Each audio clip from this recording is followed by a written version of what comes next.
Explanation यहाँ पर दे देता हूँ। सबसे पहले मुझे क्या देखना है सर, सिंपल इनके वॉर टैक्टिक्स के बारे में आपको देखना है, और वॉर के साथ साथ आप उनकी ट्रीटी मतलब संधियों को आपको देखना होता था। ये बहुत बेसिक चीज़ हो गया। पहला चीज़ मतलब ब्रिटिशर्स में आपको क्या क्या देखनी है, सबसे पहले हमने बताया था वॉर और संधि, मतलब कौन कौन से युद्ध लड़े गए और कौन कौन सी संधि, मतलब ये इनकी एक्सपांशन पॉलिसी, ये अग्रगामी नीति कहते हैं इसको। क्या बोलते हैं इसको? अग्रगामी नीति, एक्सपांशन पॉलिसी का एक हिस्सा होता है। इसके बाद सर एक जो पॉलिसी आप देखते हो वो होता है आपकी, सेकंड जो रहता है वो है इकोनॉमिक पॉलिसी। क्या होता है? इकोनॉमिक, है ना, यानी कि आर्थिक। और आर्थिक फिर अलग अलग रूपों में आपको पढ़ना होगा। आर्थिक को हम अलग अलग रूपों में देख सकते हैं। एक तो हम यहाँ पर देखेंगे भू राजस्व, जिसको मैंने कल आपको बताया था, याद करो, लैंड रिवेन्यू सबसे इंपॉर्टेंट पार्ट। हर बार यहाँ से क्वेश्चन आपको उठा के दे रहा है, हर बार का मतलब ये पूरे सेक्शन की मैं बात कर रहा हूँ। कभी लैंड रिवेन्यू से क्वेश्चन आएगा, कभी कहीं और से क्वेश्चन आएगा। तो भू राजस्व, लैंड रिवेन्यू। उसके बाद आएगा सर कृषि का वाणिज्यीकरण, याद रखना, कृषि का वाणिज्यीकरण, कमर्शियलाइजेशन ऑफ एग्रीकल्चर, याद रखना। क्या कर रहा है यहाँ पे? कमर्शियलाइजेशन कर रहे हैं। ये कमर्शियलाइजेशन या वाणिज्यीकरण क्या होता है? खाद्यान्न की जगह, खाद्यान्न क्रॉप की जगह, खाद्यान्न बोलते तो फूड क्रॉप, तो फूड क्रॉप की जगह किसका उपयोग किया जाना है, किसका उगाया जाना? जैसे आपकी अफीम हो गया, ओपियम जिसको हम कहते हैं, है ना, चाय हो गया, कपास हो गया, इसको बढ़ावा दिया जाना। ये सब क्या है? आपकी वाणिज्यिक फसलें होती हैं, कमर्शियल क्रॉप होता है। ये क्या रहता है? कृषि का वाणिज्यिकीकरण। मतलब अच्छा, इससे क्या नुकसान और क्या फ़ायदे हुए उसकी भी चर्चा करनी है। वैसे तो फ़ायदे बहुत कम हुए, ज़्यादातर आपको नुकसान ही नुकसान हुए। ठीक है, ये एक पार्ट हो गया। आर्थिक में दो पार्ट बता रहा हूँ ना। पहला क्या बताया मैंने, इसमें आप चाहो तो 2.1 लिख लीजिए। 2.1 है इसकी भू राजस्व यानी कि लैंड रेवेन्यू पॉलिसी। 2.2 की मैंने बात करी यानी कि वाणिज्यिक। और एक और हमको यहाँ पर देखना है विऔद्योगिकीकरण, ये भी इसी का एक पार्ट है, इनकी आर्थिक नीतियों का एक पार्ट है। विऔद्योगिकीकरण या हस्तशिल्प उद्योगों का विनाश, विऔद्योगिकीकरण, ये सब एक दूसरे से जुड़े हुए हैं। डी इंडस्ट्रियलाइजेशन बोलते हैं इसी को, याद रखना। क्या बोलते हैं इसको? Deindustrialization, industrialization. ठीक है, विऔद्योगिकीकरण अर्थात इसी को बोलते हैं लॉसेस ऑफ द हैंडीक्राफ्ट्स, अर्थात हस्तशिल्प उद्योगों का पतन। हस्तशिल्प, ये कीवर्ड जब तक आपको नहीं पता होगा, जब तक आपको ये नहीं पता होगा कि क्या क्या चीज़ आपको पढ़नी है, क्या क्या आपके सिलेबस में है, कहाँ कहाँ से क्वेश्चंस आते हैं, तब तक आप उसमें अच्छा स्कोर नहीं कर पाएंगे। और हर बार आपको लगेगा अच्छा यहाँ से भी क्वेश्चन आता है, हर बार आपको चीज़ें नहीं लगेंगी। ठीक है, और मेंस पॉइंट ऑफ व्यू से काफ़ी इंपॉर्टेंट है, काफ़ी ज़्यादा ये महत्वपूर्ण है। तो यहाँ तक क्लियर है क्या बच्चे लोग? सभी को एक बार प्लीज़ स्पष्ट करेंगे। आपने यहाँ पर देख लिया इनकी अग्रगामी नीतियों के बारे में, आपने यहाँ पर बात कर ली। ठीक है, आपने इनकी एक्सपेंशन पॉलिसीज के बारे में आपने बात कर ली। ठीक है ना, इसके बाद आपने इनकी इकोनॉमिक, तो सबसे पूरा पूरा कोर जो एरिया है, पूरा सेंटर जो है वो क्या है? वो आपका यही है। कौन सा क्षेत्र? Economic policy. इसमें भू राजस्व नीति ये आपने पढ़ लिया है, इनके वॉर और संधि वाले पार्ट इसको भी आपने यहाँ पर पढ़ लिया है। ठीक है, और इसके बाद आज हम दो भाग को यहाँ पर देखने वाले हैं। एक है कृषि का वाणिज्यिकीकरण अर्थात कमर्शियलाइजेशन ऑफ द इंडस्ट्रीज, और एक बार इंडस्ट्री बोलता है, कमर्शियलाइजेशन ऑफ द एग्रीकल्चर, जिसमें से खाद्यान्न फसलों का यानी कि फूड क्रॉप्स को यहाँ पर क्या कर दिया गया? धीरे धीरे धीरे चरणबद्ध तरीके से कम किया गया, और उसकी जगह वाणिज्यिक फसलें अर्थात कमर्शियल क्रॉप्स को बढ़ावा दिया गया। राइट, जिसमें से ज़्यादातर अफीम, कपास, चाय जैसी फसलें हुआ करती थी। विऔद्योगिकीकरण का मतलब होता है डी इंडस्ट्रियलाइजेशन, अर्थात अब हमारे जो भारतीय हस्तशिल्प या फिर हमारे भारतीय लोकल जो उद्योग थे, उन उद्योगों के क्या होने लगा? पतन होने लगा, और उसकी जगह जो है भारी बड़े बड़े जो उद्योग थे उन्होंने लेने लग गए। और इन शॉर्ट में यूँ कहूँ कि भारत, ये बहुत फेमस कोट है, बहुत फेमस चर्चा में आने वाला, चाहे प्री में देखो या मेंस में देखो या इन जनरल जो शब्द या जो लाइन हम यूज़ करते हैं कि भारत कच्चे माल का, अभी एक पेपर में भी आया था, पता नहीं कौन सा पेपर था, कुछ तो पेपर था अभी ACS में, हाँ यस ACS, अभी हफ्ता भर पहले एक पेपर होता है स्टेट इंजीनियरिंग सर्विसेज, उसमें आपको लाइन टू लाइन आपको पूछा गया था, छत्तीसगढ़ का जो था उसमें GS का सेक्शन में वहाँ पर पूछा गया था कि कौन सा कथन भारत के लिए सबसे उचित प्रतीत होता है? तो कच्चे माल का निर्यातक और तैयार माल का आयातक, अर्थात exporter of the raw materials and importer of the finish product. तो ये सबसे उचित लाइन होता है, क्योंकि देखो यहाँ से भी डायरेक्टली क्वेश्चन आ सकता है कि भारत कच्चे माल का निर्यातक और तैयार माल का आयातक देश बनकर रह गया, इस कथन के संदर्भ में आलोचनात्मक मूल्यांकन या फिर व्याख्या करें। राइट, तो आपको क्रिटिकल एनालिसिस करना है, आर्ग्यूमेंट्स देना है that India become a importer of the finish product and the exporter of the raw material. ठीक है, तो एक्सप्लेन आपको करने के लिए यहाँ से क्वेश्चन पूछा जा सकता है। सो ये 3 सबसे कोर पार्ट होने वाले हैं इनकी इकोनॉमिक यानी कि आर्थिक नीतियों के। इसके अलावा सर, इसके अलावा और जो चीज़ आपको यहाँ पर देखनी है वो तीसरा जो है वो इनकी प्रशासनिक, याद रखना क्या है, प्रशासनिक। और इसको फिर से 2 पार्ट में अपने को देखना होगा प्रशासनिक को। एक तो सीधा सीधा हम एक्ट वाले पार्ट में देखेंगे कि कौन कौन सा एक्ट लाकर इन्होंने किस प्रकार से प्रशासन को कंट्रोल करने का, नियंत्रण करने का प्रयास किया। और साथ ही साथ सर यहाँ पर हम एक और चीज़ देखेंगे और वो होते हैं इनकी प्रशासनिक अलग अलग नीतियाँ होती हैं, अलग अलग इन्होंने पॉलिसीज़ जो है वो यूज़ किया था। जैसे उदाहरण के तौर पे आप देख सकते हैं सहायक संधि, ये सबसे फेवरेट पार्ट है जो पूछा जाता है, अर्थात सब्सिडरी अलायंस, राइट। इसके अलावा आप क्या देखेंगे सर, डॉक्ट्रिन ऑफ लैप्स, अर्थात इसको क्या बोलते हैं, हड़प नीति, क्या बोलते हैं, हड़प नीति। इसके अलावा रिंग ऑफ फेंस, अर्थात घेरे की नीति। तो ये सारी चीज़ें भी आपको देखनी, मतलब कुछ बच्चों को लग रहा है अरे सर इतना लंबा चल रहा है, आज हम सर ब्रिटिश एम्पायर पढ़ रहे हैं और ब्रिटिश एम्पायर का पार्ट 4 पढ़ रहे हैं, इसका ये मतलब है कि सर अभी तो हमारा ये बचा है, अभी तो हमारा ये बचा है। अच्छा, इसमें एक और चीज़ है, इसमें ब्रिटिश पूंजीवाद के कुछ चरण से भी क्वेश्चन आ सकता है, ब्रिटिश पूंजीवाद के यानी कि कैपिटलिज्म के कुछ स्टेजेस की बात कर सकता है, ब्रिटिश कैपिटलिज्म के कुछ स्टेज, पूंजीवाद के कुछ चरण की यहाँ पर चर्चा कर सकता है। मतलब एक्चुअली एक इतिहासकार हैं रजनीकांत पामदत्त, आरपी दत्त करके, उन्होंने 3 स्टेजेस की बात करी है, तो हो सकता है वहाँ से भी एक क्वेश्चन आपको बना के दे दिया जाए, मतलब क्योंकि इस प्रकार के प्रश्न आजकल पूछे जा रहे हैं। तो अब आप समझिए इतना सारा चीज़ आपको करना है, आज ये भी करना है, आज ये भी करना है, संभवतः हम ये भी कर लेंगे। फिर एक और जो लेक्चर होगा उसमें हम ये वाला पार्ट देखने वाले हैं, इनके सहायक संधि, डॉक्ट्रिन लॉस एंड ऑल। फिर अगर बच जाएगा तो फिर किसी दूसरे लेक्चर पे चलेंगे। इतना तो तय है कि न्यूनतम आपको 5 लेक्चर चाहिए ही चाहिए।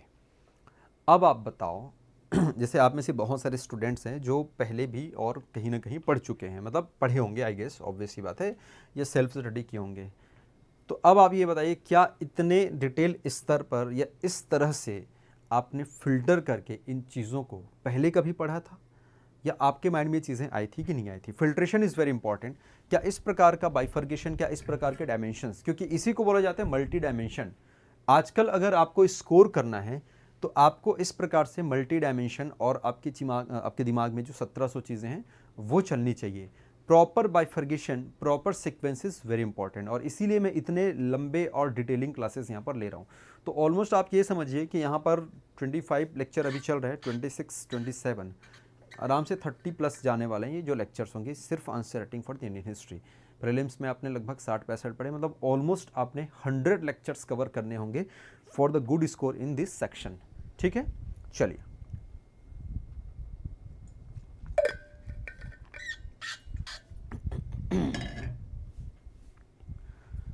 ठीक है, बढ़ते हैं फिर आगे जहाँ पे हमने स्किप किया था, यहाँ से हम आगे देखते हैं।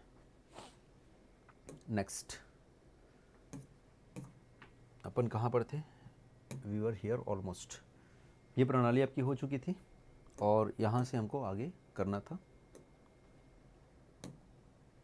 रेलवे का एक्सपेंस। अब देखो रेलवे भी अपने को पढ़ना है, रेलवे से भी आपके क्वेश्चंस आते हैं यहाँ पे, है ना। कृषि का व्यवसाय या वाणिज्यीकरण और उसके दुष्प्रभाव, ये हम देखेंगे, आई गेस यहीं से हमको देखना था। ब्रिटिश भू राजस्व प्रणाली के दुष्प्रभाव, ये भी मेरे ख्याल से हो चुका था ये, है ना। चलिए हेडिंग डालेंगे, कमर्शियलाइजेशन ऑफ एग्रीकल्चर, कृषि का वाणिज्यीकरण, हेडिंग है, ये प्रश्न है, कृषि का वाणिज्यीकरण,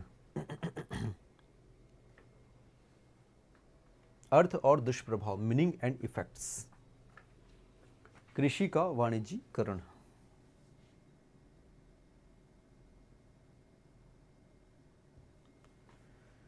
चलिए भाई, कृषि का वाणिज्यीकरण क्या होता है इसको समझते हैं।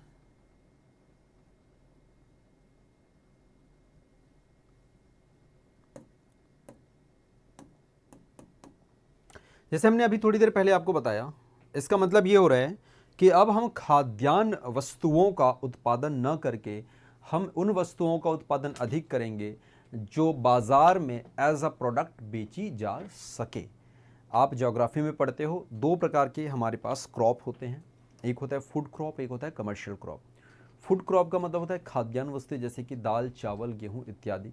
कमर्शियल का मतलब होता है जैसे कि कपास है, गन्ना है, लाइक चाय है, कॉफ़ी है, नो डाउट कि ये भी ज़रूरी है इकोनॉमिक ग्रोथ के लिए, हम ऐसा नहीं कह रहे हैं, हम नकार नहीं रहे हैं, किंतु अब आप समझिए, मान ले उदाहरण के तौर पे मैंने यहाँ से कहा, एक चीज़ पूछा, ध्यान से समझना मैंने आपसे यहाँ पर कहा, ठीक है, स्लाइड नंबर कौन है भाई, याद रखना 28 ना, ठीक है। मैंने आपसे पूछा यहाँ पर, जब हमने बेसिक चीज़ें बताई कि यार खाद्यान्न का अगर उत्पादन ना हो या खाद्यान्न का उत्पादन कम हो जाए और इनका उत्पादन बढ़ जाए तो इंडियंस को कैसे नुकसान होगा, कोई बता सकता है? Can anybody explain? क्योंकि ऐसे कई बार देखो, बहुत सी चीज़ें ना आपके दिमाग में होनी चाहिए। एक स्टूडेंट ने भी कहा था, सर आप सर पढ़ाते बहुत अच्छा है सर, हमको पूरा एक बार में याद हो जाता है, आप इतना दे देते हैं कि पूरा स्पून फीडिंग टाइप का हो जाता है। सर हम चाह रहे हैं कि कुछ चीज़ें आप हमसे पूछें। ऑफलाइन वाले सर बहुत मतलब भाग्यशाली हैं कि उन लोग पढ़ते हैं, आपसे पूछते हैं, 2-4 लोग से बात हुई होगी तो बता रहे थे कि सर मतलब बोलते हैं कि एक दहशत मतलब लाइक ऐसा रहता है कि अगर सर आए मतलब पूछेंगे ही पूछेंगे, तो लोग पढ़ के आते हैं तो सर हमें भी पूछिए। तो चलिए आपसे एक प्रश्न है, आंसर दीजिए। प्रश्न मेरा ये है कि कृषि का जब वाणिज्यीकरण हो रहा था तो ऑब्वियस ही बात है, यहाँ पर खाद्यान्न जो फसलें थी, फूड क्रॉप्स थे, दाल चावल गेहूँ, उत्पादन इनका कम हुआ। इनके जगह पर हमने क्या उत्पादन शुरू कर दिए? अफीम यानी कि ओपियम, कॉटन, कपास, चाय, ठीक है, एंड ऑल दूसरी अन्य चीज़ें, जूट वगैरह हो गया, चाय, जूट, कॉफ़ी। तो मेरा प्रश्न ये था कि इससे किसानों को क्या नुकसान होगा, या आने वाले समय में किसानों को क्या नुकसान हुआ होगा, या कौन कौन से इनको नुकसान की संभावनाएं दिखी होंगी, बताइए। अब जो एक्चुअली ये तो हिस्ट्री है जो कि हो चुका है, अब हो चुका है मतलब ऑब्वियस सी बात है, हम उन्हीं चीज़ों को पढ़ेंगे जो कि पास्ट में हुई है। तो मेरा प्रश्न वही है कि क्या उनको प्रॉब्लम हुआ? क्योंकि ऐसे देखा जाए तो प्रथम दृष्टया तो आप बोलोगे सर ये तो अच्छी बात है, खाद्यान्न जो चीज़ें हैं इनके रेट तो वैसे भी मार्केट में कम रहते हैं, जबकि इनके रेट तो मार्केट में ज़्यादा हैं। तो सर मुझे बताइए, तो सर ये तो अच्छा हुआ ना हमारे लिए, इंडियंस के लिए तो सही था ये नुकसान कैसे हुआ? बट एक्चुअली नुकसान हुआ था। टॉक्सिक प्रोडक्ट है, फर्टिलिटी कम होती थी, अच्छा और कुछ? ये तो आपने सेकेंडरी रीज़न बता दिया। और कोई बताओ, जल्दी सोचो भाई, सोचो, दिमाग को ओपन करो, आप थोड़ा सा दिमाग का खुला रखना आवश्यक है। जब तक दिमाग खुला नहीं होगा फिर आप नहीं समझ पाएंगे, और तभी आप अच्छा एक उत्तर और एक अच्छा आंसर लिख पाएंगे। खाद्यान्न उत्पादन में कमी, वो तो मैंने पहले ही बोल दिया बेटा, खाद्यान्न उत्पादन में कमी हो रही है। आपको अच्छा सा एक तार्किक आंसर देना है, एक लाइन में बस, आपको एक तार्किक आंसर, एक तार्किक उत्तर देना है। प्रश्न यह था कि सर खाद्यान्न उत्पादन में कमी हुआ और वाणिज्यिक उत्पादन में वृद्धि, हम तो बोल रहे हैं ना इसमें वृद्धि हुआ है, और वृद्धि हुआ तो फिर बैलेंस होना चाहिए फिर इसके हिसाब से। तो मैं क्या बोल रहा हूँ कि सर मेरे पास पहले मान लेते हैं, मेरे पास पहले 500 kg क्या उगता था? खाद्यान्न होता था, अर्थात फूड क्रॉप होता था, और लगभग 10-20 kg क्या होता था मेरे पास? ये कमर्शियल होता था, अर्थात वाणिज्यिक फसल होती थी। अब कंडीशन उलट गया, अब खाद्यान्न केवल 100 kg का रह गया, लेकिन मैं वाणिज्यिक जो है वो 200-300 kg करने लग गया मैं। और वाणिज्यिक 200-300 kg मतलब ठीक ठाक है ना, इसकी मार्केट में रेट ठीक ठाक है, तो 100 kg हो गया, इससे क्या ही फर्क पड़ेगा? अरे नोनी, एमएसपी कहाँ से आ गया भाई है? ये मैं तात्कालीन स्थिति की बात कर रहा हूँ, अभी की नहीं। मैं बात कर रहा हूँ उस ब्रिटिश एरा की, मैं बात कर रहा हूँ उस 1850 के आसपास की, मैं बात कर रहा हूँ 19वीं सदी की, क्योंकि 19वीं सदी में ही ये सारी चीज़ें हो रही थी। तो हम बात करें यहाँ पर 19th सेंचुरी की, 19th सेंचुरी के कॉन्टेक्स्ट में आपको बताना है। हाँ, तो एक बच्चे का है, खाने की कमी के कारण साहूकारों से कर्ज लिए होंगे, अच्छा, और प्रोडक्शन करते थे, पे नहीं करते थे, टैक्स बहुत होता था सेल्स के बाद, हाँ यस। चलिए अब आप लोगों के आंसर आ रहे हैं, लेकिन एक असली आंसर नहीं आ रहा है, और वो ये है, समझना ध्यान से। मुझे एक चीज़ बताओ, मुझे एक चीज़ बताओ, आप बस इस बात का मुझे आंसर दीजिएगा, भुखमरी और खाद्यान्न फसलों की, यस, हाँ इसने दिया भाई आंसर, ठीक है, मिलता जुलता आंसर है, बहुत बढ़िया, अपनी ज़रूरतों के लिए बाजार से, गुड, बहुत बढ़िया। अब आप समझ गए आप लोग, हाँ ऐसा मिला जुला आंसर चाहिए मेरे को। अब देखो मुझे एक चीज़ बताओ भाई, आपके घर का प्रतिदिन का, जैसे मान लेते हैं पर डे, ध्यान से समझना, मैं आपको एक चीज़ बोलूँ कि आपकी मान लेते हैं आपके घर की मानसिक जो इनकम है, मान लेते हैं 50,000 रुपये आपके घर की इनकम, मैं उसको बोलता हूँ कि मैं 70,000 कर देता हूँ, 20,000 और सरकार से मैं गुजारिश करता हूं कि आपके किसी परिवार के सदस्य को या तो सैलरी बढ़ा दी जाए या किसी को नौकरी दे दी जाए। अब आपके फैमिली का इनकम हो गया मंथली इनकम 70,000, लेकिन एक टर्म्स एंड कंडीशन है, अब मैं क्या करूँगा, पानी जो बहुत बेसिक है, जो कि आप कहाँ से मंगाते थे, क्योंकि आपके घर तो बोर वोर है नहीं, लेकिन अब निगम वाला पानी आएगा, और ये निगम वाला जो पानी ना लिमिटेड है, ये मात्र केवल आपको ना 10 लीटर दिया जाएगा, ओनली 10 लीटर, उससे ज़्यादा नहीं दे सकते, मात्र 10 लीटर। आप समझना 10 लीटर में आपको क्या करना है, 10 लीटर में खाना भी है, 10 लीटर को पीना भी है, 10 लीटर में सब चीज़ करनी है। निगम से आने वाला पानी ओनली 10 लीटर। बोला सर 10 तो कुछ ज़्यादा ही कम लग रहा है। सर चलो ठीक है, तुम बोल रहे हो, तुमको मैं मात्र 50 लीटर देता हूँ, ओनली 50 लीटर, उससे ज़्यादा नहीं, 50 लीटर, 50 लीटर। अब आप बताओ, क्या ये चीज़ आपको नागवार गुजरेगा? क्या आपको लगता है कि आपके लिए सही है कि सर 20,000 सैलरी तो बढ़ा दिए, लेकिन वो आपको लिमिट कर दिया कि केवल 50 लीटर पानी आपको दिया जाएगा, only 50 litre. Is that good? अब आप बोलोगे सर 50 लीटर, अगर मेरे घर में 5 सदस्य हैं, अगर औसतन एक सदस्य 5 लीटर भी पानी पीता है, वैसे तो लोग नहीं पीते, बट मैं मान लेता हूँ कि अगर पी रहा है, तो चलिए 15 से 20 लीटर पानी तो केवल पीने के लिए यूज़ हो गया, खाना वाना बनाने के लिए यूज़ हो गया। अब भाई आपको नहाना भी है, आपको धोना भी है, आपको बहुत सारी चीज़ें करनी है। Are you able to do that? क्या आप इतने में कर पाएंगे? 50 लीटर क्या आपके लिए पर्याप्त है? 50 लीटर मतलब समझते कितना होता है? मुश्किल से 2 बाल्टी, मुश्किल से 2 बाल्टी, अरे ज़्यादा ज़्यादा 3 बाल्टी, उससे ज़्यादा नहीं। 3 बाल्टी में कैसे सब चीज़ होगा? आपको खाना है, पीना है, नहाना है, धोना है, सब चीज़ करना है for the one day. 50 litre, is that enough? No, it's not enough. इसका मतलब ये हुआ सर कि खाद्यान्न में अगर कभी अकाल आया तो खतरनाक इनको सामना करना पड़ता था भूखमरी का। समझ आ रहे?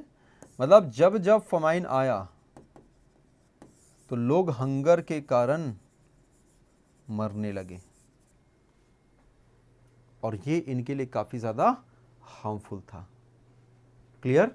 मतलब इनका अच्छा भाई, अच्छा दूसरा ये भी था कि अगर इनको पैसे दे भी दिए जाते थे, बच्चे ने कहा कि सर कम तो करते थे बट पैसे नहीं, ये भी एक फैक्ट था कि यहाँ पे पैसे बन तो ज़रूर रहे हैं, बट ये पैसे उनको नहीं मिल रहे हैं। मतलब एक्चुअल इनको इनकम जो मिलनी चाहिए थी वो नहीं मिल रही है। यहाँ पर तो फिर भी आपको बढ़ा दिया जा रहा है, यहाँ पर तो फिर भी आपको 50 से 70,000 सैलरी कर दी जा रही, बट यहाँ पर ऐसा नहीं था। यहाँ पर क्या था कहानी? यहाँ पर कहानी ऐसी थी कि सर ये अब तो खाद्यान्न में कमी हो ही गया। और एक और चीज़ आप बताओ, जनसंख्या क्या लगातार बढ़ नहीं रही थी? कि जनसंख्या कम हो रही थी या ऐसी नॉर्मल थी? नहीं ना, जनसंख्या तो भाई जब से हम देख रहे जनसंख्या तो बढ़ ही रहा है। एक मात्र अपवाद था जिसमें जनसंख्या ऋणात्मक वृद्धि हुई थी, वो भी फ्लैग व्लैग या कुछ स्पेनिश फ्लू वगैरह कुछ आया था उसके चक्कर में। बाकी लगातार जनसंख्या तो बढ़ी ही है। अरे हाँ या ना? और जब जनसंख्या बढ़ रही है तो भाई खाने में ये तो डिमांड बढ़ेगा ही। आज 500 केजी है डिमांड, कल 600 केजी हो जाएगा, फिर परसों 700, ये तो लगातार बढ़ेगा। और ऐसी स्थिति में आपने खाद्यान्न को ही कमी कर दिया, खाद्यान्न को ही रिड्यूस कर दिया, तो ये समस्या आनी ही आनी थी। और इसीलिए इसने भारतीय अर्थव्यवस्था को और किसानों को, दोनों को ही क्या किया? बहुत बड़े स्तर तक नुकसान कर दिया।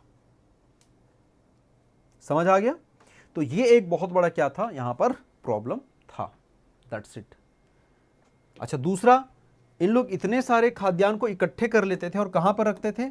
अपने सैनिकों के लिए, ब्रिटिश सिपाहियों के लिए, कि सैनिकों को भर भर के दिया जाए, लेकिन भारत की आम जनता भले भूख से मरे तो मरे। इसलिए तो इतने सारे विद्रोह होते थे, याद आ रहे हैं? जब जब अकाल पड़ता था, है ना? तो छत्तीसगढ़ में अभी आप लोग पढ़ते हो कि क्या बोलते हैं, वीर नारायण सिंह ने, ठीक है, वो माखन लाल बनिया से निकाल के अनाजों को लाइक अपने आसपास के जो क्षेत्र के जो लोग थे उन लोगों के में बांटा। तो ये लोग यही करते थे और इसी कारण तो ये सारी लड़ाइयाँ जो है लड़ी जाती थी। That's it. ठीक, चलिए तो आगे हम समझते हैं इसको। आई थिंक आपको पिक्चर क्लियर हो गया होगा, अब कुछ नहीं, बस उसको शब्दों में समझना है। पिक्चर मैंने आप लोगों को बता दिया कि क्या इसके दुष्प्रभाव हुए, मतलब कृषि का वाणिज्यीकरण क्या था, व्यवसायीकरण क्या था, ये आपने समझ लिया, राइट? तो मैंने बताया कि सर इसका मतलब होता है स्वयं के उपभोग के बजाय बाजार में बेचने के लिए फसलों का उत्पादन करना, मतलब सेल्फ कंजम्पशन की जगह हम उन वस्तुओं का या उन कृषि उत्पादों का प्रोडक्शन करते हैं, क्रॉप का प्रोडक्शन करते हैं जो कि मार्केट में हम सेल कर सकें। तो ऑब्वियस ही बात है, खाद्यान्न के बजाय हमने नकदी फसल, इसमें क्या क्या है? नील, कपास, अफीम, है ना, इंडिगो हो गया, कॉटन हो गया, ओपियम हो गया, इन सब चीज़ों को उगाना हमने शुरू किया और ये हमारे लिए खतरे की घंटी थी। तो ये बेसिक आपने इंट्रोडक्शन आपने बताया। इसके बैड इफेक्ट क्या क्या होते हैं, इन्फ्लुएंस क्या हुआ, दुष्प्रभाव क्या हुआ, आइए इसको हम देखते हैं। सबसे पहले जो वही बताया हमने, फूड सिक्योरिटी, अर्थात यहां पर खाद्यान्न की कमी। तो फूड सिक्योरिटी या खाद्यान्न में कमी होने लगा, मतलब इतना सारा हमने इतना सारा रेशियो हमने चेंज कर दिया कि पहले जैसे 500 केजी होता था तो उसको हमने रिड्यूस कर दिया 200-300 केजी तक। अब जब जब फमाइन आता था, जब जब अकाल आता था, तो सबसे बड़ी समस्या होती थी वो लोकल किसानों को होती थी। दूसरा, जैसे कि आप लोगों ने बताया कि किसानों को टैक्स भी पे करना पड़ता था। अब जब किसानों के पास जब उत्पादन ही नहीं होगा जिस चीज़ से वो टैक्स पे कर पाते थे, तो जब उत्पादन नहीं होगा तो उन लोग क्या करेंगे, साहूकारों से यानी कि मनी लेंडर से क्या लेते चले जाएंगे, कर्ज लेते चले जाएंगे। तो इससे क्या होने लगा, लगातार जो डेट साइकिल है अर्थात कर्जदारी है वो लगातार क्या होने लगा, यहाँ पर बढ़ने लगा, राइट। तो डेट साइकिल यहाँ पे क्या होने लगा, लगातार इंक्रीज होने लगा। फिर एक बच्चे ने कहा था कि सर मिट्टी की उर्वरता, फर्टिलिटी का, ये भी बहुत अच्छा आंसर है, बहुत अच्छा पॉइंट है। जब आप इस टाइप की हाई प्रोडक्शन वाले फसलों का जब उत्पादन करते हैं, मतलब जिसमें बहुत अधिक कहना चाहिए कि माइक्रो एंड मैक्रो न्यूट्रिएंट्स की आवश्यकता पड़ती है, पोषक तत्वों की जब आवश्यकता पड़ती है, ऐसे फसलों के उत्पादन से मृदा की उर्वरता नष्ट होती है, मृदा की फर्टिलिटी क्या होती है, नष्ट होती है। तो मिट्टी की उर्वरता भी क्या होने लगी, धीरे धीरे धीरे खत्म होने लगी। बाजार पर निर्भरता, डिपेंडेंसी ऑन दी मार्केट, किसान जो है अपनी, जैसे आप सभी ने 2-3 बच्चों ने ये लाइन लिखी है, तो देखो जब ये मिला जुला आंसर होता है ना, जब ये मिला जुला आंसर देते हो तो ये आपके लिए बहुत अच्छा हो जाता है। इसलिए ऑफलाइन में और ज़्यादा इसलिए मज़ा आता है क्योंकि वहाँ पे आप सब एक दूसरे के आंसर को देखते हैं, सुनते हैं, समझते हैं, राइट। यहाँ पर तो केवल मैसेज बस हो सकते हैं और तो कुछ होता नहीं है, पर ठीक है, कोई दिक्कत नहीं। मैंने सबके कमेंट्स लिए हैं और सबने लगभग ये सारे पॉइंट्स को बताया है।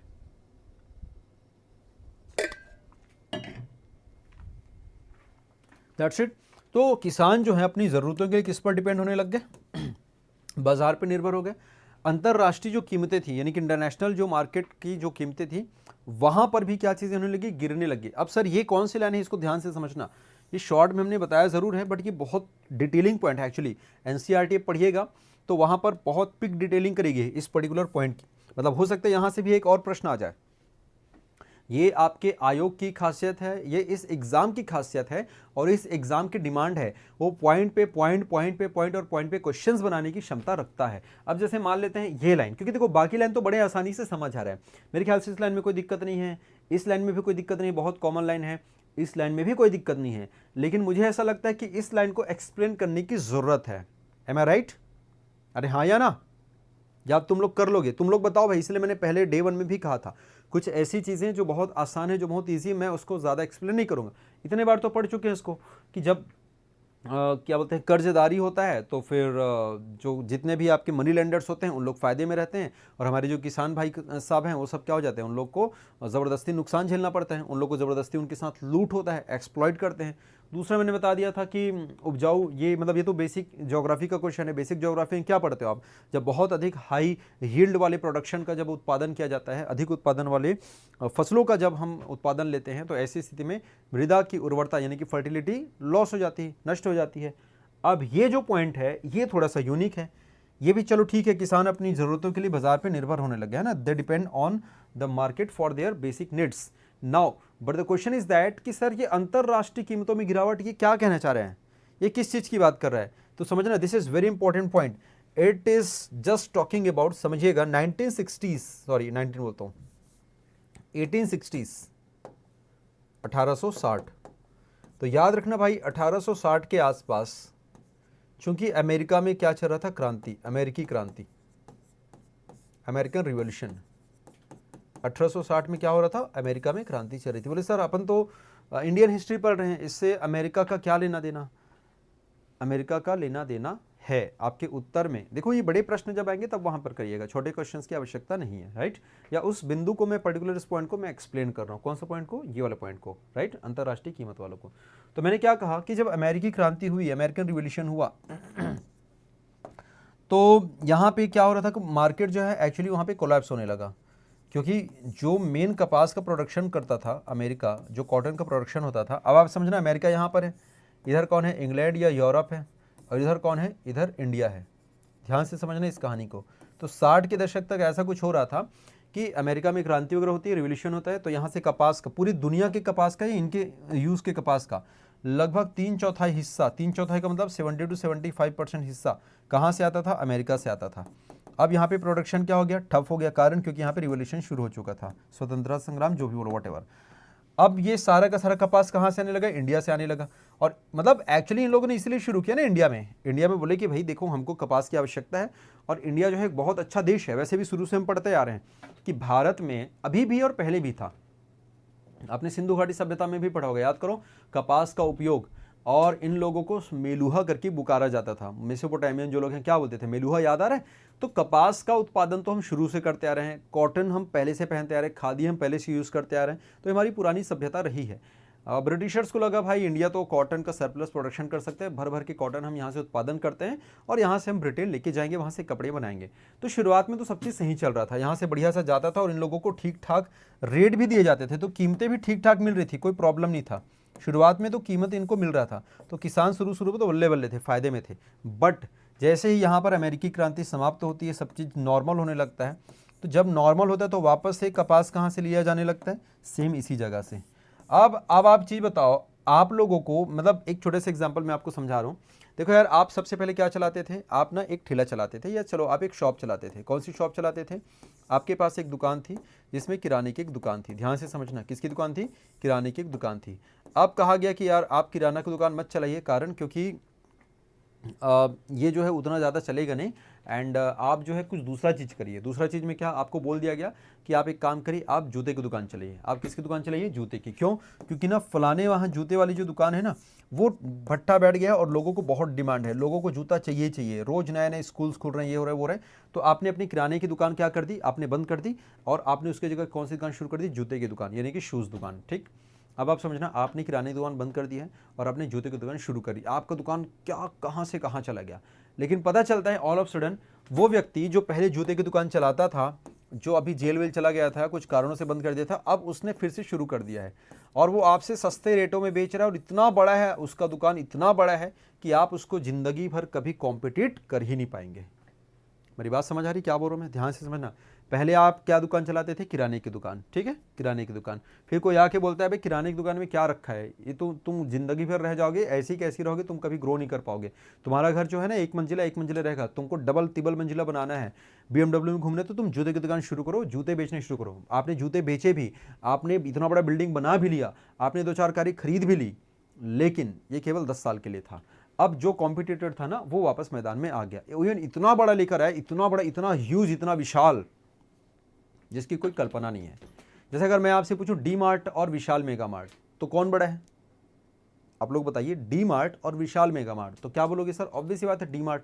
मतलब कितने भी विशाल मेगा मार्ट आ जाएं, कितने भी कुछ आ जाए, वो डी मार्ट को तो कॉम्पिटिट नहीं कर पाएंगे, या लोकल जो दुकानें रहती वो डी मार्ट को कॉम्पिटिट नहीं कर पाएंगे।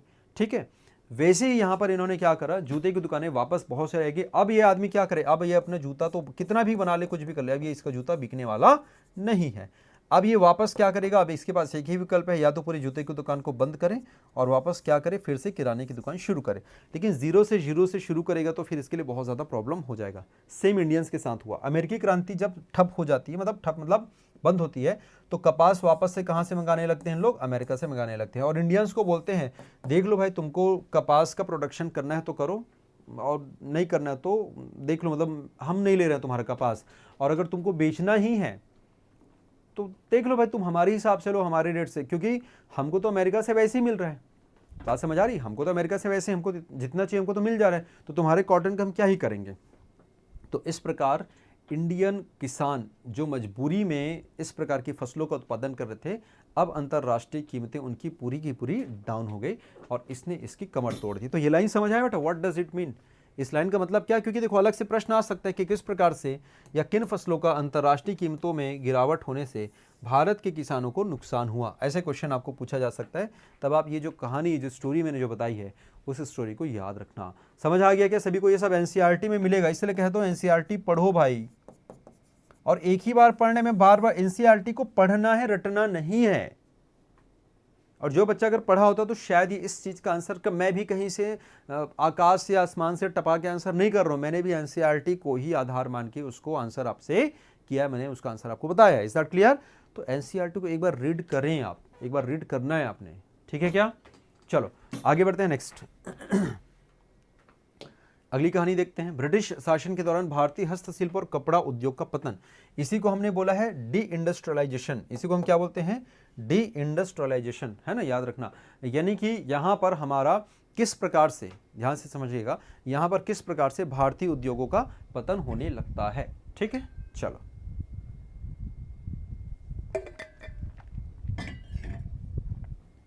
तो इसको समझने के लिए ना आपको एक छोटा सा चीज पहले समझना पड़ेगा, और वो क्या है, इस क्वेश्चन के पहले एक छोटी सी चीज समझनी पड़ेगी। भारत में ब्रिटिश आर्थिक नीतियों का चरण, क्वेश्चन आपका आ सकता है ना।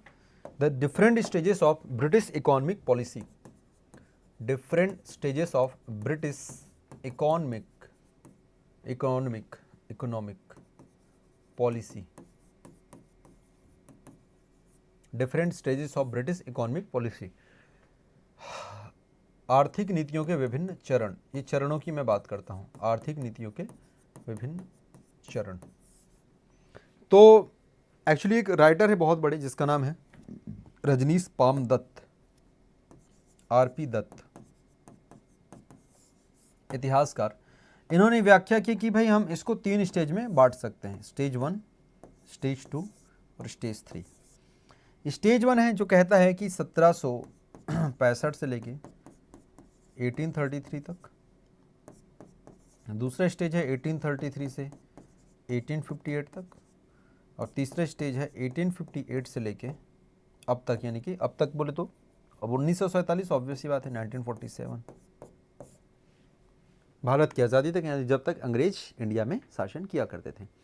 तो उन्होंने कहा कि ब्रिटिश इकोनॉमिक पॉलिसी को हम जो है 3 भागों में विभाजित कर सकते हैं। ठीक है, we can divide the British economic policy in the 3 parts. British आर्थिक नीतियों को हमने 3 भाग में डिवाइड कर लिया। क्या क्या कहा जी? आरपी दत्त द्वारा लिखी किताब है। इस किताब का भी नाम चाहो तो आप मेंशन कर सकते हैं, India today. What's the name of that book? India today. तो इंडिया टुडे में ये इसको एक्सप्लेन करते हैं और कहते हैं 1765 से 1833, इसको इन्होंने बोला ब्रिटिश वाणिज्यिक पूंजीवाद, ब्रिटिश वाणिज्यिक पूंजीवाद, कमर्शियल कैपिटलिज्म। याद रखना, क्या नाम दिया इसको? Commercial capitalism. पूंजीवाद मतलब होता है कैपिटलिज्म, कैपिटलिज्म। दूसरा जो था सर, इसको इसने कहा औद्योगिक पूंजीवाद, औद्योगिक पूंजीवाद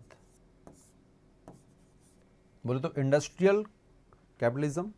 लिख लोगे ना, जहां पे स्पेलिंग में दिक्कत होगा तो पूछ लेना मेरे को।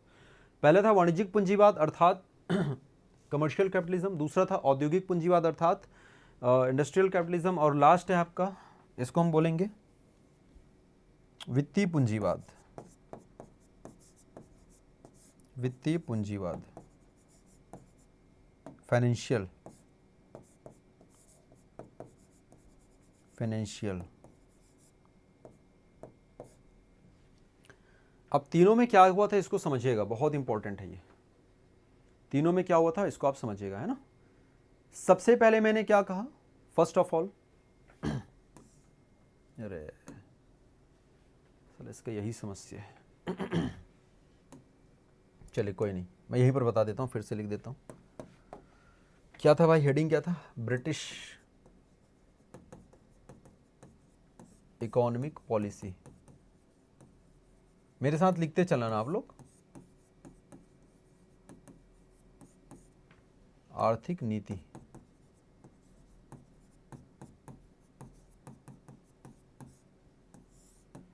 तो इनके 3 स्टेजेस की हमने यहां पर चर्चा करी थी। स्टेज नंबर 1 क्या था? पहला स्टेज क्या बताया था आपको? नंबर 1 जो था ये,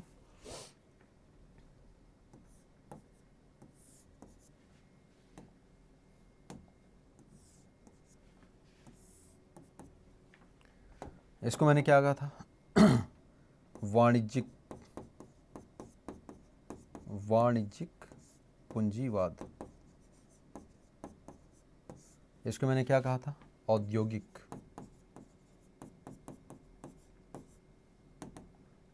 औद्योगिक। और इसको मैंने क्या कहा था? वित्तीय, वित्तीय पूंजीवाद। वाणिज्यिक यानी कि मतलब क्या हो रहा है? कमर्शियल ना, कमर्शियल कैपिटलिज्म।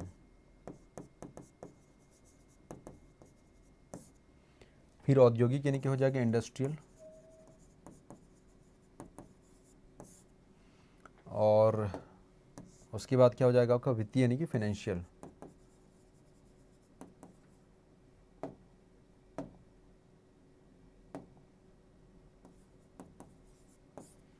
ठीक।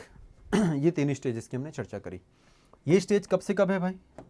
ये स्टेज कब से कब है तो बताया था 1765 टू 1765 से 1833 के बीच है।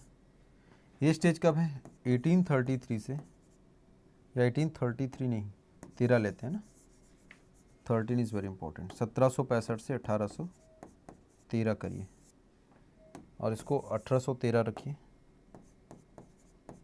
1830 से 1858, और इसको लीजिए 1858 से अब तक, 1858 टू 1947, यस। ठीक है, 3 स्टेजेस आपके यहाँ पर मिले। ये वाणिज्यिक पूंजीवाद का मतलब क्या बोलना चाह रहा है, ध्यान से समझना, व्हाट डज इट मीन। ये वाणिज्यिक पूंजीवाद क्या है? तो अब आप समझना 1765 में यहाँ पर क्या हुआ था सर? बक्सर प्लासी सब हुआ था, याद आ रहा है? यहाँ पर क्या हुआ था? यहाँ पर बक्सर हुआ था, प्लासी हुआ था, और द्वैध शासन जैसी चीजें आई थी। तो मेन जो था यहाँ पर था वाणिज्यिक एकाधिकार या व्यापारिक एकाधिकार। यहाँ पर क्या था? ट्रेड मोनोपोली, व्यापारिक एकाधिकार, क्या बोलते हैं हम इसी को? Trade monopoly.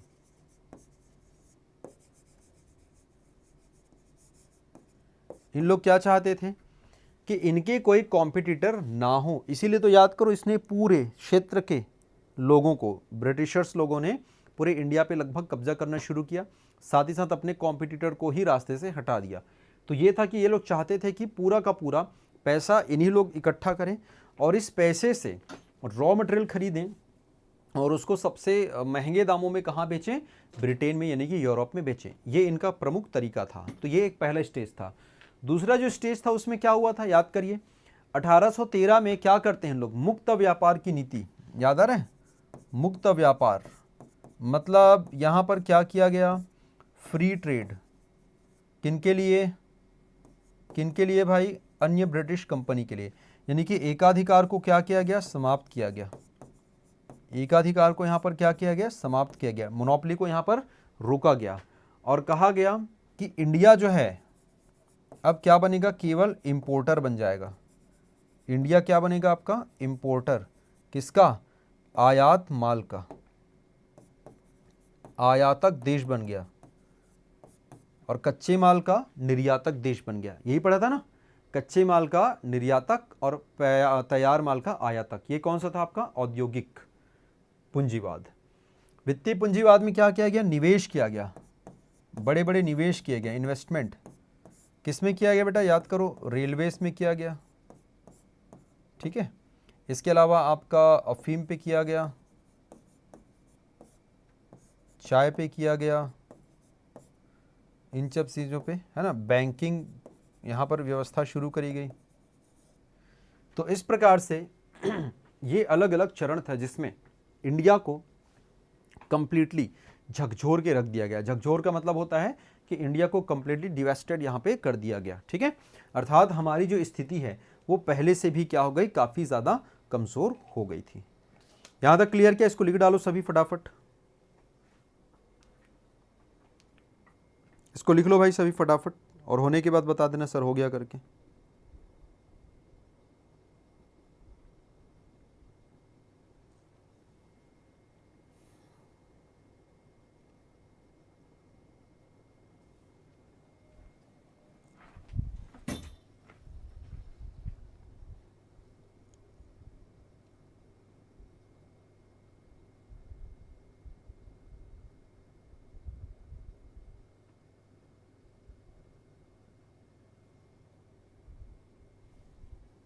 हो गया? लिख लिया?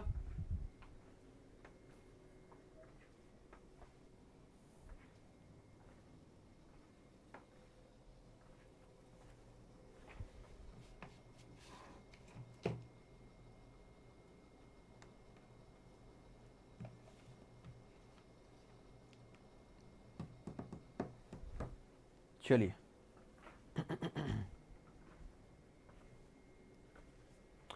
ठीक है, तो ये एक बेसिक चीज था जिसके बारे में आपने देखा। आप क्वेश्चन जो पूछा था कि विऔद्योगिकीकरण क्या था, तो विऔद्योगिकीकरण यही है भाई कि भारत में जो भारत को केवल एक कच्चे माल का निर्यातक देश बना दिया गया। मतलब आपको करना यूं है कि जितने भी आपके रॉ मटेरियल हैं, ठीक है, स्पेशली कृषि के अभाव में पैदा हुए औद्योगिकीकरण, कृषि के अभाव में किए गए वाणिज्यिकीकरण, कमर्शलाइजेशन, इन वस्तुओं को आपने क्या कर दिया, विदेश भेजा, सस्ते दामों पर खरीदा, और यहाँ से फिर ब्रिटेन जाने के बाद या यूरोप जाने के बाद वही आइटम बने, और बनने के बाद इंडिया में वो महंगे नहीं, मतलब इंडिया में आके वो बिकने लगे। क्योंकि तैयार माल का कोई ना कोई तो आयातक देश होना चाहिए। अगर मैंने कोई आइटम बना रखा है तो कोई तो देश होने चाहिए जहाँ पर मैं खपा सकूँ। अब आपका एक प्रश्न आएगा कि सर ऐसा क्यों, सर इंडिया में ही क्यों? भाई इंडिया की पॉपुलेशन इतनी ज़्यादा थी। और एक चीज़ बताओ, हम लोग जो कपड़ा बनाते थे साधारणतः, जैसे मैं उस दिन मैंने एक कपड़ा पहना था, मैंने एक शर्ट पहना था, जैसे आपने देखा भी होगा 1-2 दिन पहले मैंने वाइट या थोड़ा ग्रीन टाइप का, ब्लू टाइप का शर्ट पहना था, राइट।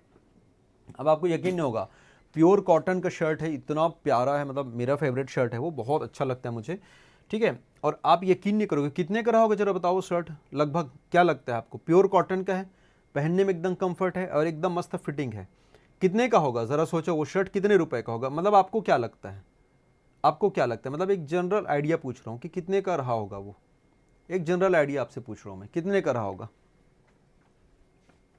कितने का रहा होगा? जैसे अगर मैं बोल दूं आपको कि 400 का, 500 का, 700 का, 900 का या 1200 का, कितने का रहा होगा वो? तो कोई बोलेगा सर ठीक ठाक बोल रहे सर, कंपनी का होगा, बढ़िया होगा सर, तो 500 से 700 के आसपास का होगा, ऐसा आप अंदाज़ा लगाओगे, लगभग 500 to 700 का होगा करके। अच्छा, आप इस बात से भी अंदाज़ा लगाओ कि जनरली शर्ट की जो सिलाई है वो 300-400 रुपये तो ऐसी ही रहती है। अगर मैं किसी टेलर से सिलवाने जाऊँ, मतलब जब मैं किसी टेलर से सिलवाता हूँ सामान्यतः, तो 300-400 रुपये तो समथिंग रहता है सिलाई का रेट, ऐसा रहता है ना। पैंट वेंट का रेट लोग 500-600 लगा, 800 से 1000 रुपये तो जोड़ा ले ही लेते हैं सर, किस चीज़ का, सिलाने का। समझ आ रहे हैं? तो अगर मैंने आपसे पूछा कि सर कितना होगा रेट, तो मैंने बताया कि साधारणतः एक जो सिलाई करने वाले लोग हैं 300 से 400 रुपये शर्ट की सिलाई का लेते हैं। अब चूंकि मैंने रेडीमेड है वो, अब मैं आपसे पूछ रहा हूँ, अब भाई आप यकीन नहीं करोगे, मात्र 200 रुपये का है वो, ओनली 200, ना कोई डिस्काउंट ना कोई कुछ नहीं, बस सीधा 200 का, दैट्स इट। मतलब ऐसा था कि अगर मैं एक लूँ तो भी 200 रुपये, मैं 10 लूँ तो भी 200 रुपये, और आज भी लूँ तो भी 200 रुपये, और उसको अभी 1 महीने बाद लूँगा तो भी 200 रुपये। मजाक नहीं करो, it is only 200 costing. Now you will think कि सर ऐसा कैसे हो सकता है, क्योंकि ये सब चीज़ें बनाई जाती थी मशीनों से, not by the main mad. समझ आ रहा है? और बहुत सुंदर कपड़ा है, ऐसा नहीं कि 200 का तो एकदम रफ, ना, बहुत, मतलब भाई कपड़ों की समझ अपने को भी है। और वैसे अभी कुछ दिन पहले मेरे घर पूजा हुआ था, तो मैंने पहन रखा था, अगर किसी ने शायद देखा होगा, तो नीचे मैंने धोती पहना था और ऊपर एक कुर्ता पहना था। आपको यकीन नहीं होगा, वो कुर्ता 18 साल हो चुका है, 18 ईयर, वुड यू बिलीव? और प्रेस करने के बाद ऐसा लगता है कि भाई 4-5 महीने, मुश्किल से साल भर हुआ होगा करके। 18 साल हो चुका है भाई, 18 ईयर। आप लोग सर 18 साल में सर, तो भाई देखो हमारी जो बॉडी का जो शेप है लगभग वो तो वैसे ही है, 18 साल पहले भी लगभग वही था, आज भी वही है। समझ आ रहा है? तो 18 साल के आसपास समथिंग हुआ है। और ये मान के चलिए कि जब मैं कॉलेज में या स्कूल, जो भी, पता नहीं, याद तो नहीं आ रहा मुझे, ऐसा कुछ था, बहुत पहले उस समय मुझे ये पहली बार किसी ने दिया था, मतलब कोई आंटी वंटी कोई थी हमारी पहचान की, उसने दिया था। आज भी वो है। ऐसा इसलिए क्योंकि इसकी क्वालिटी बहुत अच्छी, बहुत शानदार है। तो मैं वही बात कर रहा हूँ कि क्वालिटी बहुत अच्छी है, उसके बावजूद मैंने सिर्फ 200 रुपये में लिया। रीज़न, मशीनों से बन रहा है। तो वही चीज़ बोल रहा हूँ, अगर आप किसी भी मतलब किसी भी गिरे से गिरे हालत में अगर आप उस शर्ट को किसी से पूछोगे तो बोलोगे सर 500 से तो कम में तो मिलेगा नहीं। अब हम उसको आधे से कम भी रेट में दे रहे हैं, और ऐसी उस समय भी हुआ था। तो एक चीज़ बताओ, इंडियंस लोग अगर कोई आइटम सस्ते में मिल रहा है तो खरीदेंगे कि नहीं खरीदेंगे? आप यार इसकी बात करते हो, यहाँ पर तो कहीं पे 12 रुपये किलो टमाटर मिले, कहीं पे 10 मिले, तो लोग 12 के छोड़ के 10 में चले जाते हैं, 2 रुपये के लिए मोल भाव करते। फिर तो सर वो तो 250 रुपये का था, 300 रुपये का डिफरेंसेस था। तो लोग खरीदेंगे कि नहीं सस्ते आइटम। तो यस, इसीलिए ब्रिटेन से आने वाले जो आइटम थे वो सस्ते में बेचे जा रहे थे। और एक चीज बताओ, अगर ये आइटम सस्ते में मिलने लगेंगे, ऐसी स्थिति में क्या इंडियन आइटम्स या इंडियन प्रोडक्ट टिक पाएंगे? अरे हाँ या ना? जी नहीं। कोई क्यों ही लेगा? और जब कोई लेगा ही नहीं तो फिर कोई व्यक्ति उसको मतलब चलाने के बारे में कोई क्यों ही सोचेगा। और उसको भी छोड़िए, अगर मैं बात करूं भाई, अगर मेरे किसी चीज को लागत ही मेरी 400 रुपये है तो मैं इसको 200 में मैं कैसे बेचूं? मतलब मैं नुकसान में कैसे बेच सकता हूं भाई? ये मतलब ये बड़ा अजीब तर्क नहीं हो जाएगा कि मुझे चाय बनाने के लिए फलाना आइटम की जरूरत पड़ती है, इसलिए मैं 10 रुपये में बेचता हूँ चाय। चीनी महंगा हो गया तो ज़्यादा, चलो 12 रुपये कर दूंगा। लेकिन कोई अगर मेरे को ये बोले कि सर 2 रुपये में 1 कप चाय दे दो या 3 रुपये में दे दो, तो ये तो नेक्स्ट टू इम्पॉसिबल है ना यार, ये कैसे हो सकता है? How it is possible? तो सेम चीज़ इनके साथ भी हुआ। अच्छा, इसमें क्या क्या चीज़ हुई इसको देखते हैं। तो सबसे पहले मैंने बताया कि अंग्रेजों ने भारत में एक तरफा मुक्त व्यापार, यानी कि अभी जो लिखा था ना मैंने कि फ्री ट्रेड पॉलिसी शुरू कर दी थी। कौन सी पॉलिसी? वन वे या फ्री ट्रेड पॉलिसी। अर्थात 1813 में क्या हुआ था, याद करिए, 1830 में 1813 में क्या किया था इन्होंने? मोनोपोली एंड कर दिया था। मोनोपोली तो व्यापारिक एकाधिकार। और ब्रिटेन की अन्य कंपनियों को वहां पर मार्केट में, मतलब पहले सिर्फ कौन आता था? ईस्ट इंडिया कंपनी आती थी। अब कहा गया सब आ सकते हैं, जिसको आने हैं उसको आओ। तो हर कोई अब इंडिया आने के लिए उतावला हो रहा था और सारे बड़ी बड़ी कंपनियां इंडिया आने लगी और इन कंपनियों ने अपने माल इंडिया में बेचने शुरू किए। ठीक है, भारी आयात यहां पर लगाया जाता था, याद करिए। मतलब जितने भी यहां पर आपके इंडियन आइटम होते थे तो ब्रिटेन में आयात यानी कि इंपोर्ट ड्यूटी लगाया जाता था ताकि वहां पर आइटम ना बिके।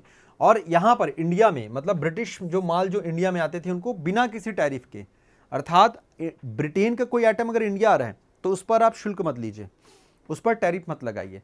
लेकिन अगर कोई आइटम जो कि इंडिया का ब्रिटेन जा रहा है तो उस पर आप टैरिफ लगा दीजिए, जिससे इंडियन आइटम बाहर बिकने बंद हो जाएंगे।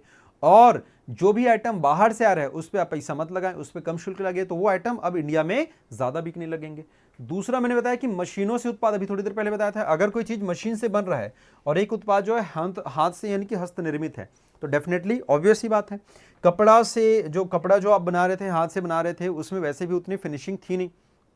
जो मशीनों से बनते थे उसमें अच्छी खासी फिनिशिंग रहती थी, बेहतर रहता था। तो भारतीय बुनकरों का जो अस्तित्व है वो पूरा का पूरा क्या हो गया? बाहर बाजार से खत्म हो गया। जो कहानी अभी हमने सुनाई 500 रुपये और 200 वाली, पूरी वही की वही सेम कहानी। कच्चे माल का निर्यात हमने बताया ना कि जितने भी आपके रॉ मटेरियल उसको कहाँ भेजा जा रहा था, जैसे कि कपास है, रेशम है ना, जूट है, ठीक, चाय कॉफी, ये सब के सब कहाँ भेजा जा रहा था? इंग्लैंड भेजा जा रहा था। इससे इंडियंस लोगों के लिए यहां पे समस्या हो गया। और जो इंडियंस एक्चुअली इसमें कुछ बना सकते थे उनको तो मिल ही नहीं रहा था। मतलब आप ऐसे समझो, कई बार ऐसा नहीं होता है कि जहां पर टमाटर मिलता है वहीं पे टमाटर महंगा हो रहा है। रीजन? क्योंकि टमाटर तो पूरा बाहर चला जा रहा है। मतलब समझिए, टमाटर पूरा बाहर चला जा रहा है क्योंकि वहां पर टमाटर इसलिए महंगा हो गया क्योंकि वहां पे एक्चुअली टमाटर नहीं मिला। ना मिलने के पीछे का रीजन मैंने बता दिया, क्योंकि पूरा का टमाटर बाहर चला गया। और ऐसी स्थिति में जहां पर जो चीजें मिलनी थी वो महंगी हो गई, तो कच्चे माल जो है क्या होने लगे? यहां पर महंगे हो गए, कीमतें बढ़ गई। और जब कीमतें बढ़ गई तो फाइनल प्रोडक्ट के भी रेट बढ़ने लग गए। राजसी संरक्षण कम होने लग गया। मतलब जितने भी रॉयल पैट्रोनेज जिनको दिया जाता था, जो बड़े बड़े राजा महाराजा थे, उन लोगों के अंदर पहले कभी चीजें हुआ करती थी, वही उनके मुख्य संरक्षक और खरीदार होते थे। अब उन्होंने ही खरीदना बंद कर दिया। जब राजा महाराजा लोग खरीदना बंद कर देंगे तो फिर प्रजा क्या ही करेगी? तो इस प्रकार से ये ओवरऑल अगर हम देखें तो इसने पूरे ब्रिटिश इकोनॉमी ने इंडियन इकोनॉमी को मतलब उसके अर्थव्यवस्था को पूरा निचोड़ के रख दिया था। रेलवे का विस्तार होता है, मतलब अब रेलवे जहां जहां जाता है तो दूर दूर स्थानों पर सब जगह पर ब्रिटिश प्रोडक्ट जो है वो बिकने शुरू हो जाते हैं। थोड़ी बहुत जो रही सही कसर थी उसको रेलवे ने भी पूरी कर दी। आप खुद समझिए, आज भी जिन स्थानों पे सड़क नहीं है उन स्थानों पे बड़े बड़े रेलवे ट्रैक्स आपको देखने को मिलेंगे। Did you notice? ये चीज नोट किया है आपने?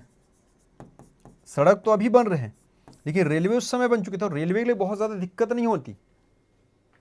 ज्यादा तो सुरंग खोद दो, कुछ और कर दो, पहाड़ तोड़ दो, रेलवे लाइन बिछा दो, खत्म। क्योंकि रेलवे लाइन तो सिंपल बनानी होती है आपने। मतलब ठीक है, रेलवे में बहुत मेहनत लगता है, सिंपल बोलने का मतलब यह है कि बट अभी भी आप बहुत सारी ऐसी जगह हैं जहां पर आप देखिएगा सड़क कनेक्टिविटी उतनी अच्छी नहीं, बट रेलवे कनेक्टिविटी ठीक ठाक है वहां पर। Got it? तो इसलिए रेलवेज भी ऐसे ऐसे जगह पे पहुंच गया जहां पर ये अच्छी खासी चीजों को कनेक्ट कर सकता था। जबरदस्ती उत्पादन शोषण, मैंने बताया था कि बहुत सारे ऐसे भारतीय एजेंट होते थे, वो न चाहते हुए भी किसानों से उत्पादन करवाने का काम किया करते थे और कीमतें काफी कम रहती थी, उनको अग्रिम ऋण देकर कर्ज के जाल में फंसा लिया जाता था। तो इस प्रकार की ये चीजें थी जिसने काफी बड़े स्तर पर हमारे भारतीय हस्तशिल्प और उद्योगों का पतन कर दिया और इसीलिए इसको बोला गया डी इंडस्ट्रियलाइजेशन अर्थात विऔद्योगिकीकरण। तो कभी विऔद्योगिकीकरण का प्रश्न आएगा तो आपको इसी को आंसर लिखना है। तो जो भारत कभी दुनिया का कारखाना था वो क्या बन गया, केवल कच्चे माल का निर्यातक और तैयार माल का आयातक अर्थात उपभोक्ता बनकर रह गया।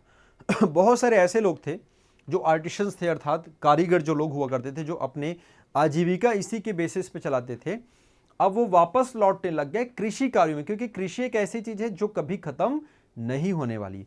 देखिए उदाहरण के तौर पे मैं टैक्सी चलाता हूं और अगर कल के डेट में मान लो की बात है, कल के डेट में मान लो की बात है, पेट्रोल डीजल जैसी चीजें एग्जिस्ट नहीं करती। अब बोला जाएगा कि भाई पेट्रोल डीजल एग्जिस्ट नहीं करती, अब सबको ईवीज में चलना होगा और ईवीज के लिए या तो मैं छोटी ई रिक्शा वाली गाड़ी लेके आऊंगा, कुछ ऐसा चीज लेके आऊंगा, या यूं कह दिया कि अब पब्लिक ट्रांसपोर्ट सिर्फ सरकारें देखेंगी। किसी व्यक्ति को यह राइट नहीं, अधिकार नहीं है कि वो ऑटो रिक्शा चलाए, ये करे वो करो, किसी के पास ये राइट नहीं है, ये सब काम सरकार का है। तो जो लोग ड्राइवर लोग हैं उन लोग क्या करेंगे, बेरोजगार हो जाएंगे। या किसी दिन यह नोटिस आता है, जैसे अभी आ रहा है कि क्या बोलते हैं, फ्री कोचिंग की उन्होंने बात करी, हमारे तो सरकार फ्री कोचिंग देना शुरू कर दी। तो भाई जैसे हम शिक्षक लोग हैं या बहुत सारे ऐसे लोग हैं तो जो ऑलरेडी यह सपना संजोए बैठे हैं कि हम तो कोचिंग इंडस्ट्री में रिवोल्यूशन लेके आएंगे, हम तो कोचिंग के बादशाह बनेंगे और जो भी है व्हाटएवर, तो भैया उन लोगों का भट्टा बैठ जाएगा।